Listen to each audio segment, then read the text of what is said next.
I always believed my family loved my grandpa as much as I did, but the day he died, I realized money changes people faster than grief ever could. Grandpa's house wasn't just a house, every wall had a memory, every room had a story, and the porch still smelled like his pipe tobacco. He willed that house to me because I took care of him for years while my family barely visited. But the moment the will was read, their faces twisted with envy, especially my Uncle David, who had always imagined himself inheriting everything. The day after the funeral, I returned to Grandpa's house to clean up, only to find a "for sale" sign stabbed into the front yard like a knife. I froze. My heart pounded so loudly I thought the neighbors might hear it. I called my mom immediately, and she didn't bother to hide the truth. She said the family had already agreed to sell the house and split the money fairly. I reminded her that Grandpa left it to me, legally and rightfully, but she brushed it off like I was a child arguing over a toy. She said, "Honey, we all took care of him. You just happened to be there more." That was her way of justifying their greed.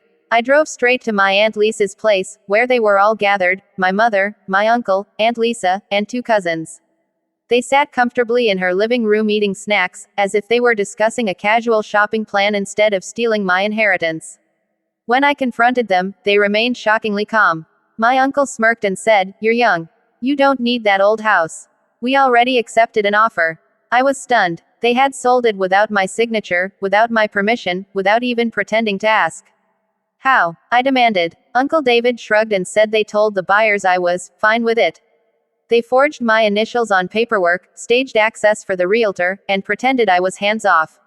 I felt my chest tighten with rage. My Aunt Lisa placed her hand on my shoulder and said in a syrupy voice, "Sweetie, the money will help all of us. Grandpa would have wanted that." I shook her hand off. Grandpa left the house to me. Not to all of us. Their faces hardened. Suddenly, I wasn't family, I was an obstacle. My cousin Jake even said, "You're making this harder than it needs to be. Just take your cut and move on." My hands trembled, but not from fear, from betrayal. They had already taken everything, and now they wanted to silence me with a cut. They thought I'd be stupid enough to accept scraps of something that was fully mine. That night, I sat outside the house in my car, staring at the porch swing where Grandpa and I spent countless evenings together. I felt like I'd failed him, failed myself.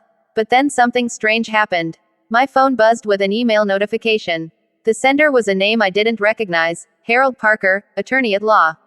The subject line read, "Instructions from your grandfather, confidential." My heart pounded as I opened it.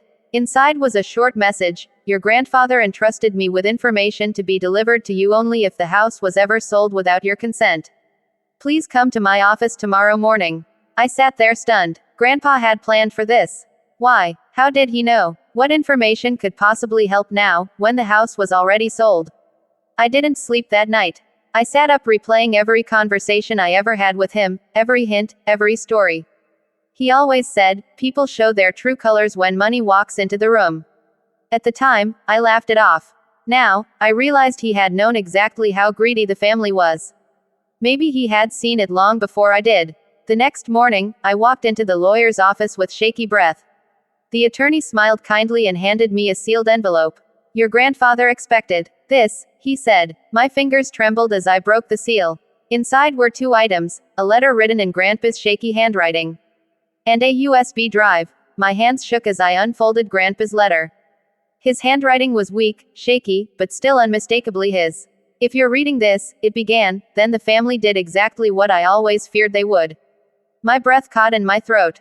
He continued, "They never valued this house the way you did. They never valued you the way you deserved. That is why I created a backup plan, something they cannot erase, fake, or steal." I looked up at the attorney. "What's on the drive?" He leaned back and said, "Your grandfather spent the last year documenting everything, his wishes, his conversations with the family, and even legal evidence of their manipulation. He asked me to keep it hidden unless the will was violated." I took the USB home and plugged it into my laptop, half scared, half desperate for answers. The drive opened to several files, videos, scanned documents, and audio recordings. My chest tightened as I clicked on the first video.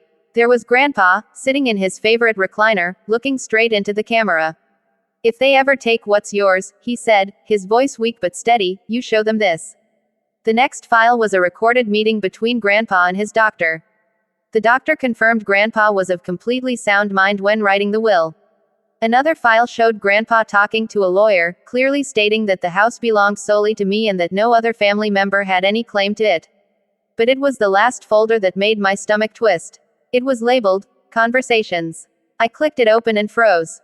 Grandpa had hidden audio recorders in the house, devices none of us knew existed. And those audio files captured everything the family thought Grandpa never heard. I listened to the first one, my Uncle David's voice. When the old man dies, the house is ours. That kid won't fight us. My Aunt Lisa responded, we'll guilt trip him if we have to.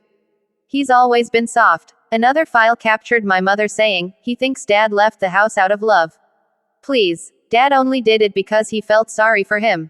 My heart cracked. She had said those words while I was cooking dinner for Grandpa in the next room. Every recording felt like a punch in the chest. They mocked me, planned against me, and assumed Grandpa would never know. But he knew everything. He heard everything. And now, so did I. Anger surged through me, hotter than anything I'd felt before. I wasn't just fighting for a house, I was fighting for every moment they had disrespected the man who raised me. I compiled all the files into a single folder, backed it up 3 times, and then drove straight to the real estate office handling the sale. The realtor looked stunned when I slammed the stack of evidence onto her desk. They forged my signature, I said. And I have proof. She opened the folder, her eyes widening as she scrolled through the videos, audio files, and legal documents. Oh my God, she whispered. This sale isn't just illegal, it's fraud. She immediately contacted the buyers, informing them the transaction was invalid and under investigation. The buyers backed out within an hour, horrified they had been part of a forged deal.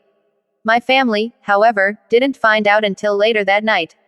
I was eating dinner when my phone started ringing endlessly. Mom, Uncle David, Aunt Lisa, all of them. I ignored every call. Moments later, angry messages started flooding in. Why would you ruin this for us? We needed that money. You're being selfish. You always have to make everything difficult.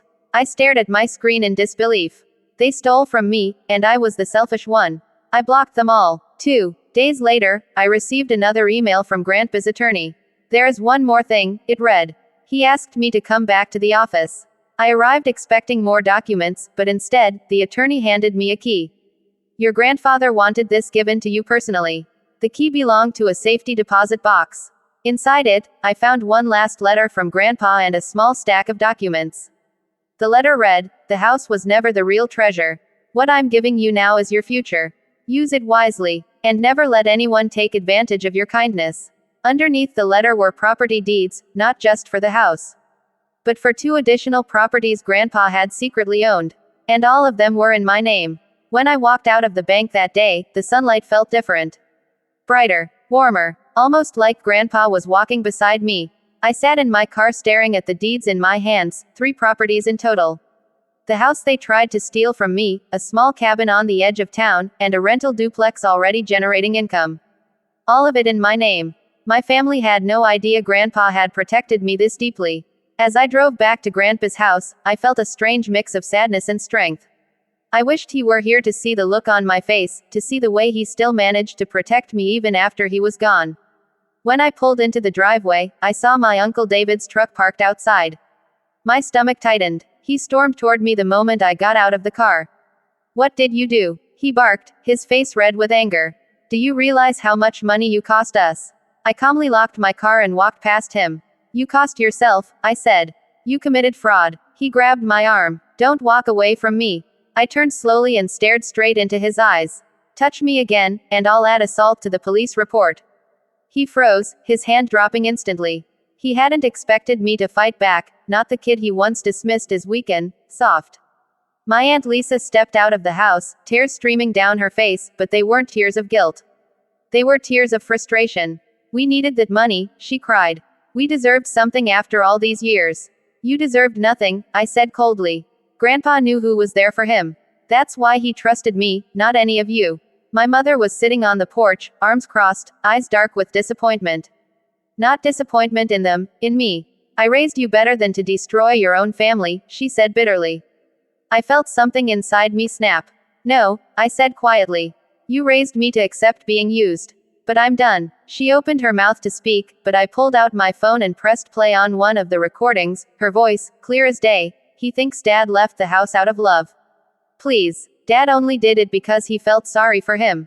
Her face drained of color. She looked like she had been slapped. My cousins stepped out behind her, wide-eyed and pale. Each of them had something on those recordings. Each of them had mocked me, dismissed me, planned against me. Now they were hearing their own words, exposed and undeniable. My uncle tried to lunge for the phone, but I stepped back. Every file is backed up, I said. Try anything, and I'll release them publicly and let everyone hear exactly what kind of people you really are. They froze. All of them. For once in their lives, they were scared of me. I took a deep breath. Here's what's going to happen, I said. You will stay away from me. You will stay away from this house. And if you even think of getting a lawyer, remember, what you did is a felony. I have every recording, every forged document, every lie. My aunt whispered, you wouldn't ruin us. I won't, I said. You ruined yourselves. They stood there, silently as I walked into the house and locked the door behind me. My hands were shaking, but my heart felt steady, something it hadn't felt in weeks. I sat in Grandpa's recliner and opened his last letter again. Family isn't blood, he had written. Family is who shows up when no one else does. Tears filled my eyes, but they were different this time. Not from pain, from release. From knowing I had finally stopped a cycle that had gone on for years. That evening, I called the police to report the attempted sale and forgery. When the officer asked if I wanted to press charges, I hesitated, just for a moment. Then I remembered every insult, every fake smile, every plan they made while pretending to care. Yes, I said, I do. The investigation moved quickly because the evidence was overwhelming. My uncle and cousin, who forged the documents, were charged. My aunt and mother were named as involved parties, though not arrested. The family fell apart trying to blame each other, but I stayed out of it completely. A month later, I stood on the porch of Grandpa's house watching the sunset. The porch swing creaked gently in the wind, just like it had when Grandpa sat there beside me. I had inherited his house, but more importantly, I inherited his strength. His wisdom. His belief in me. My family lost everything because of greed. But I gained everything because of love. And Grandpa's backup plan. It didn't just save the house. It saved me.